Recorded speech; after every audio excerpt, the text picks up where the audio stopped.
बिस्मिल्लाहिर्रहमानिर्रहीम। अस्सलाम वालेकुम नाज़रीन, मैं हूं शाहिद जावेद। डस्कवी व्लॉग देखने के लिए आपका बेहद शुक्रिया।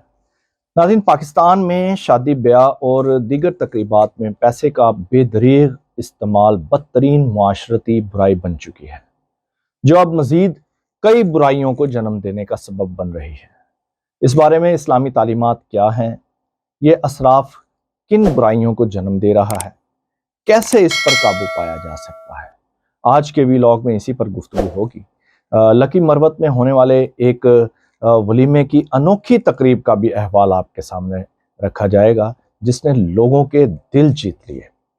नाज़रीन, चंद रोज़ कबल पाकिस्तान उलमा काउंसिल के चेयरमैन, ग्रैंड जामिया मस्जिद बहरिया टाउन लाहौर के खतीब और सदर दारुल अफ्ताब पाकिस्तान अल्लामा हाफिज मोहम्मद ताहिर अशरफी का एक बयान नज़रों से गुजरा, जिसमें उन्होंने इस बात पर जोर दिया था कि निकाह को आसान बनाने के लिए मसाजिद में निकाह किया जाए, बारात मुख्तसर रखी जाए और वलीमा सुन्नत रसूल है, मगर उसमें असराफ ना किया जाए।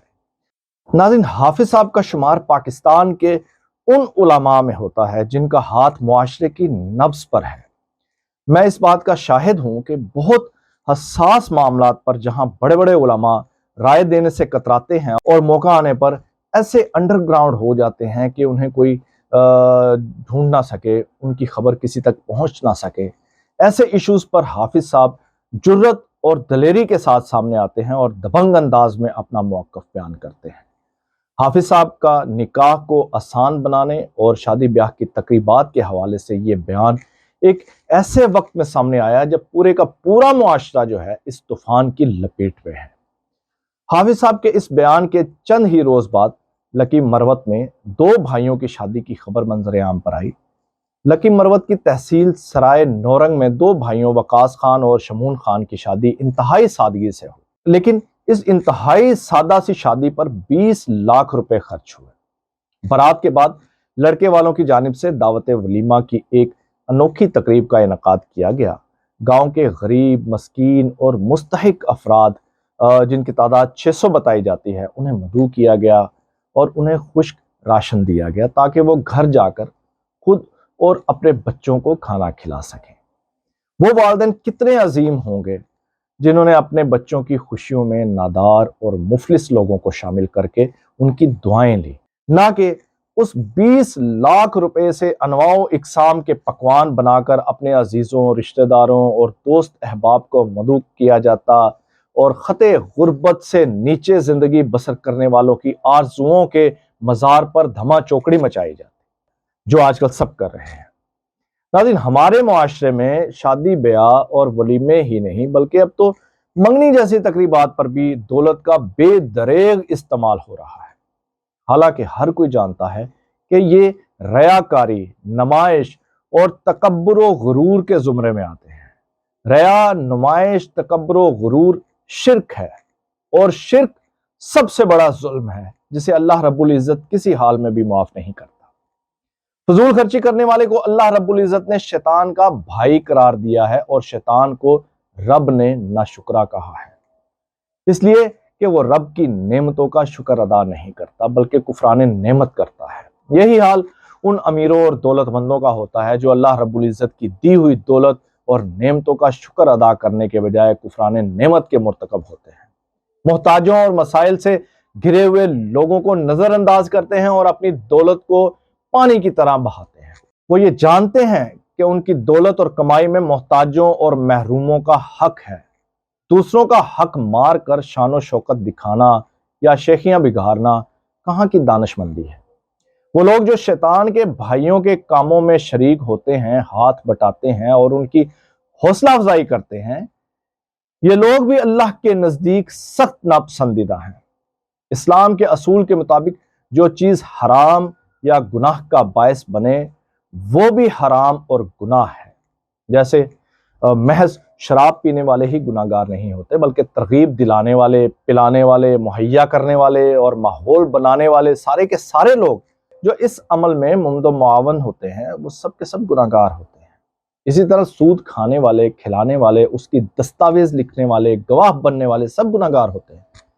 लिहाजा इसमें कोई शक की गुंजाइश नहीं कि ये सूरत हाल अल्लाह रब्बुल इज़्ज़त के ये حکیم و عادل ذات اور ربوبیت اور رحمت عامہ کی صفات کے لیے غضب اور سخت ناپسندیدگی کا باعث ہے کہ ایک ایسے ماحول اور ایک ایسے زمانے میں جہاں لوگوں کی ایک بڑی تعداد 2 وقت کے کھانے کی محتاج ہے، لوگ مفت آٹے کے لیے جانے دے رہے ہوں، جہاں جاں بلب مریض دوا اور برہنہ تن شریف مرد اور عورتیں ستر پوشی سے محروم ہو، کہیں کسی بیوہ کے چولہے پر ہانڈی اور کہیں کسی غریب کے جھونپڑے میں روشنی نہ ہو، لاکھوں بچے فیس اور کتابوں اور ضروری مصارف کے نہ ہونے کی وجہ سے تعلیم سے محروم ہو، ایک ایک دعوت اور ایک ایک تقریب پر لاکھوں اور کروڑوں روپے پانی کی طرح بہا دیے جائیں، شریعت کی روح، دین کے مزاج اور انسانی اور اخلاقی نقطہ نظر سے کسی طرح اس کا جواز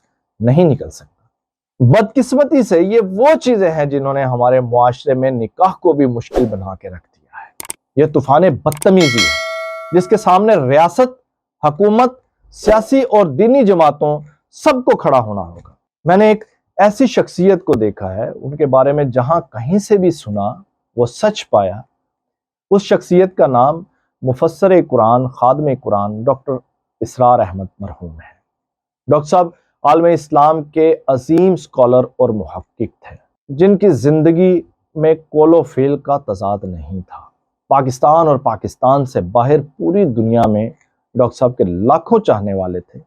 جب کوئی ان کے پاس اپنے بچوں کا نکاح پڑھانے کے لیے التجا کرتا تو ڈاکٹر صاحب چند شرائط ان کے سامنے رکھتے تھے۔ ان میں سے ایک شرط یہ ہوتی تھی کہ نکاح مسجد میں ہوگا، دوسری شرط یہ ہوتی تھی کہ جہیز میں ایک دھاگا بھی نہیں لیا جائے گا، تیسری شرط یہ ہوتی تھی کہ حق مہر شرعی ہوگا، چوتھی شرط یہ ہوتی تھی کہ نکاح کے بعد وہاں موجود مہمانوں کی تواضع کے لیے جو کچھ بھی ہوگا اس کا بندوبست لڑکے والے کریں گے، نہ کہ لڑکی والے۔ جو کوئی یہ شرطیں مان لیتا تھا، ڈاکٹر صاحب اس کے بچے یا بچی کا نکاح پڑھانے پر تیار ہو جاتے تھے۔ یہی اسلام کا طریقہ ہے، جس میں نہ دکھاوا ہے، نہ فضول خرچی ہے اور نہ ہی کسی قسم کا اسراف، اور ایک سنت عمل سنت طریقے سے ادا ہو جاتا ہے۔ یہی وہ طریقہ ہے جس کی معاشرے کو اشد ضرورت ہے، ورنہ لاکھوں بچیاں گھروں میں بیٹھی بوڑھی ہوتی رہیں گی۔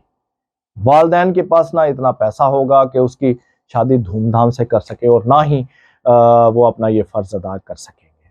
ڈاکٹر صاحب تو دنیا سے رخصت ہو گئے، لیکن آج کسی کو تو آگے بڑھ کر اس عمل کو ایک تحریک کی شکل میں لے کر چلنا ہوگا تاکہ معاشرے میں بگاڑ ختم ہو اور سدھار آئے۔ ایسے ماحول میں پاکستان علماء کونسل کے سربراہ حافظ محمد طاہر محمود اشرفی کی جانب سے اس دبنگ بیان کا آنا اللہ کرے یہ بارش کا پہلا قطرہ ثابت ہو۔ ضرورت اس امر کی ہے کہ اسے ایک تحریک کی شکل میں لے کر آگے بڑھا جائے۔ پاکستان بھر کی دینی جماعتیں، علماء و مشائخ، ائمہ و خطباء ممبر و محراب کے ذریعے لوگوں کو آسان نکاح کی طرف لانے میں کلیدی کردار ادا کر سکتے ہیں۔ شادی بیاہ کی تقریبات میں اسراف سے بچنے کے لیے لوگوں کو قائل کر سکتے ہیں۔ لکی مروت میں ہونے والی شادی ہمارے لیے مثال ہے جو ہمیں معاشرے کے پسے ہوئے لوگوں کو اپنی خوشیوں میں شامل کرنے کا درس دیتی ہے۔ اسی کے ساتھ اگلے ویلاگ تک کے لیے اجازت دیجیے، اپنا اور اپنے چاہنے والوں کا خیال رکھیے گا۔ اللہ حافظ۔